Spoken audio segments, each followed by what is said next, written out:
Hello friends, welcome to மாங்கனி சமையல். இன்னைக்கு நம்ம மாங்கனி சமையல்ல சென்னா மசாலா எப்படி பண்றதுன்னு பார்க்கலாம். இது சப்பாத்தி, பூரி, இட்லி, தோசைக்கெல்லாம் ரொம்பவே சூப்பரான சைடு டிஷ். குயிக்காவும் செஞ்சு முடிச்சிடலாம். சரி வாங்க இப்ப சென்னா மசாலா எப்படி பண்றதுன்னு பார்க்கலாம். சென்னா மசாலா பண்றதுக்கு 1 கப் கொண்டக்கடலையை ஃபர்ஸ்ட் நாள் நைட்டு நல்லா ஊற வச்சு எடுத்து வச்சிருக்காங்க.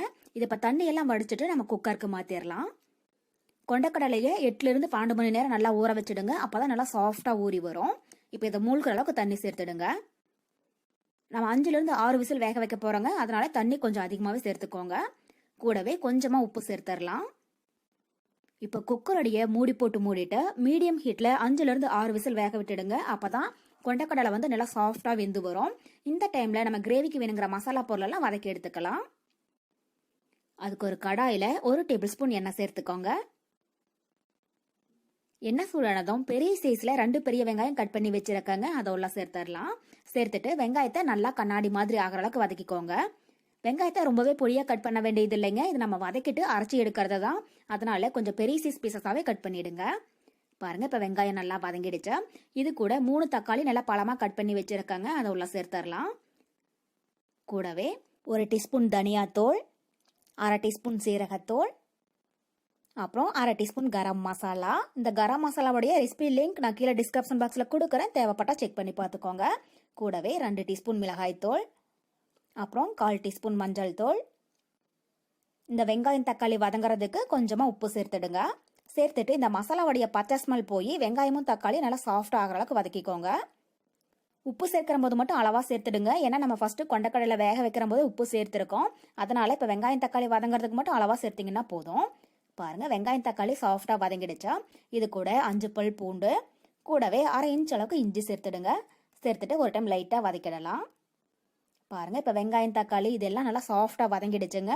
இந்த ஸ்டேஜ்ல ஸ்டவ் ஆஃப் பண்ணிடலாம். இது ஆறுனதுக்கு அப்புறமா மிக்ஸி ஜாருக்கு மாத்திட்டு அரைச்சி எடுத்துக்கலாம். பாருங்க இப்ப வெங்காயம் தக்காளி நல்லா ஆறிடுச்சுங்க. இதை மிக்ஸி ஜாருக்கு மாத்திரலாம். கூடவே நம்ம வேக வச்ச கொண்டக்கடலையில ஒரு 10 கொண்டக்கடலை உள்ள சேர்த்துக்கோங்க. இது கிரேவி நல்லா திக்காகும், டேஸ்ட்டும் ரொம்பவே நல்லா இருக்கும். இதை இப்ப நல்லா நைஸா அரைச்சு எடுத்துக்கலாம். பாருங்க இப்ப நமக்கு மசாலா ரெடி ஆயிடுச்சா. இந்த அளவுக்கு நல்லா நைஸா அரைச்சு எடுத்துக்கோங்க. அடுத்தது நம்ம சென்னா கிரேவி ரெடி பண்ண ஆரம்பிச்சிடலாம். அதுக்கு ஒரு கடாயில 2 டேபிள் ஸ்பூன் எண்ணெய் சேர்த்து சூடுபடுத்திடுங்க. எண்ணெய் நல்லா சூடானதும் இது கூட ஒரு சின்ன பீஸ் பட்டை, 4 லவங்கம், 1/4 டீஸ்பூன் சோம்பு சேர்த்துடலாம். சோம்பு பொரிஞ்சதும் 2 பச்சை மிளகாய் கட் பண்ணி வச்சிருக்காங்க. அதையும் சேர்த்துடுங்க. கூடவே ஒரு பெரிய வெங்காயம் மெலிசா கட் பண்ணி வச்சிருக்காங்க. அதை சேர்த்துட்டு வெங்காயம் நல்லா சாஃப்ட் ஆகிற அளவுக்கு வதக்கிடுங்க. வெங்காயம் அதிகமா சேர்க்க வேண்டாங்க. ஒன்னும் சேர்த்தீங்கனாலே போதும். ஃபர்ஸ்டே நம்ம வெங்காயத்தை வதக்கிட்டு அரைச்சி எடுத்திருக்கோம். பாருங்க இப்ப வெங்காயம் சாஃப்டா வதங்கிடுச்சா. இது கூட நம்ம அரைச்சி எடுத்து வச்சிருக்கிற மசாலா விழுத உள்ள சேர்த்துடலாம். சேர்த்துட்டு மசாலாவுடைய பச்சை ஸ்மெல் போய் எண்ணெய் நல்லா பிரிஞ்சு வர அளவுக்கு ஒரு 2 நிமிஷம் வதக்கிடுங்க. நம்ம ஃபர்ஸ்டே மசாலா பொருள் எல்லாம் நல்லா வதக்கிட்டு எடுத்துருக்கிறதுனால பச்சை ஸ்மெல் அந்த அளவுக்கு எதுவும் இருக்காதுங்க. அதனால ஒரு 2 இருந்து 3 நிமிஷம் அளவுக்கு வதக்கினீங்கனாலே போதும். பாருங்க இப்ப மசாலா பொருள் எல்லாம் நல்லா வதங்கி எண்ணெய் பிரிஞ்சு வர ஆரம்பிச்சிடுச்சு. இந்த அளவுக்கு ஆனதுக்கு அப்புறமா இது கூட வேக வச்சு எடுத்துருக்கிற கொண்டக்கடலையை உள்ள சேர்த்துடலாம். தண்ணியை தனியா வடிச்சு எடுக்க வேண்டாங்க. கொண்டக்கடலை வேக வச்ச தண்ணியோடய சேர்த்துக்கோங்க. அப்பதான் கிரேவி ரொம்பவே டேஸ்டியா இருக்கும். இப்ப கொண்டக்கடலையை உள்ள சேர்த்துட்டு லைட்டா ஒரு டைம் கலந்து விட்டுறலாம். ஒரு டைம் நல்லா கலந்து விட்டுட்டு உங்களுக்கு கிரேவி எந்த அளவுக்கு திக்னஸ் வேணுமோ அதுக்கு தகுந்த அளவுக்கு தண்ணி சேர்த்துக்கோங்க. ஏன்னா நம்ம கொண்டக்கடலையை கொஞ்சம் அரைக்கிறதுக்கும் சேர்த்துக்கிறதுனால கிரேவி நல்லாவே திக்காகும். லைட்டா கலந்ததுக்கு அப்புறமா இது கூட மிக்ஸி ஜார்லயே கொஞ்சமா தண்ணி சேர்த்து கலந்து உள்ள சேர்த்துடுங்க. உங்களுக்கு கிரேவி எந்த அளவுக்கு திக்னஸ் வேணுமோ அதுக்கு தகுந்த மாதிரி தண்ணி சேர்த்துடுங்க. இப்ப திரும்பவும் ஒரு டைம் லைட்டா கலந்து விட்டுறலாம். இந்த ஸ்டேஜ்ல உப்பு காரம் பார்த்துட்டு தேவைப்பட்டா சேர்த்துக்கோங்க. இப்ப கடாயோடைய மூடி போட்டு மூடி வச்சிடலாங்க.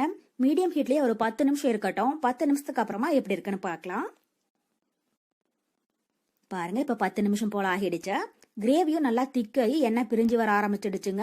மசாலாவுடைய பச்சை ஸ்மெல் எல்லாம் போயிடுச்சா. இந்த அளவுக்கு கொஞ்சம் திக்கா இருக்கிற மாதிரி பாத்துக்கோங்க. அவ்வளவுதான், நம்ம கிரேவி இப்ப ரெடி ஆயிடுச்சு. கடைசியா பொடி பொடியா கட் பண்ணன கொஞ்சம் மல்லியில தூவி விட்டுட்டு ஸ்டவ் ஆஃப் பண்ணிடலாம். உங்ககிட்ட கசூரி மேத்தி இருந்தாலும் லைட்டா கிரஷ் பண்ணி சேர்த்துக்கோங்க. அதனுடைய அரோமா ரொம்பவே நல்லா இருக்கும். என்கிட்ட இல்ல அப்படிங்கறதுனால அது எதுவும் சேர்க்கல.